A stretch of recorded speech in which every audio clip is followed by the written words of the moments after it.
పదర పదర పదరా నీ అడుగుకి పదును పెట్టి పదరా నీ అడవిని చదును చెయ్యి మరి వెతుకు. పల్లవి ప్రశాంత్ కూడా అప్పుడు ఏదో పొడి చేస్తానన్నాడు, డబ్బులు గెలిచిన డబ్బులన్నీ రైతులకే సాయం చేస్తానన్నాడు. ఇప్పటి వరకు స్టడీ చప్పుడు లేదు. ప్రతి ఓడి ఇలాగే చెప్తాడు, ఆవేశంలో ఏదో మాట్లాడతాడు కానీ ఏం చేయడు అని అన్నారు కదా. మన పని మనం చేసుకుంటూ పోతుంటే చెప్పినప్పుడే గాలి దుమారాలు ఉంటాయి, ఎదురు దెబ్బలు ఉంటాయి, ఎన్నో బాధలు ఉంటాయి.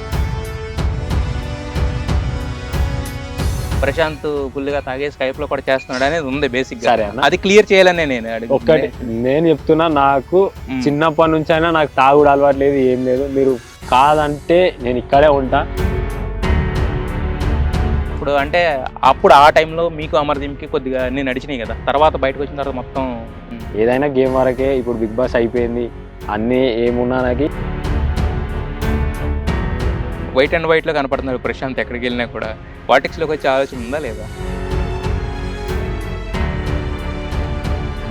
ఇవన్నిటిని ఆదుకోవాలంటే నన్ను సీఎం చేస్తే నేను ఆదుకుంటా అని చెప్పిన, తప్ప అన్న.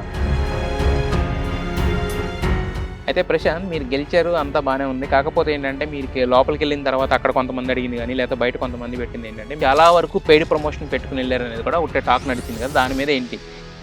ఇప్పుడు మీకు చెప్పిన కదా, నాకంతా పైసలు ఇచ్చి చేయించుకున్నా అంటే నా దగ్గర లేదు. అయితే తర్వాత మీది ఏదైతే ఇన్సిడెంట్లు జరిగినాయి ఇవన్నీ అయిన తర్వాత ఒక్క ప్రయత్నం మీరు ఎందుకు చేయలేదు? అంటే నేను ఇది అంటే చివరికి నిజం గెలిచిందనే చెప్పి ఒక ప్రయత్నం ఎందుకు చేయలేకపోయారు? బాధ లోపల ఉంటుంది, ఆ బాధ లోపలనే ఉండాలి. బయటకి నేను నాకు ఇదైంది అదైంది ఇదైంది నాకు వద్దన్నది.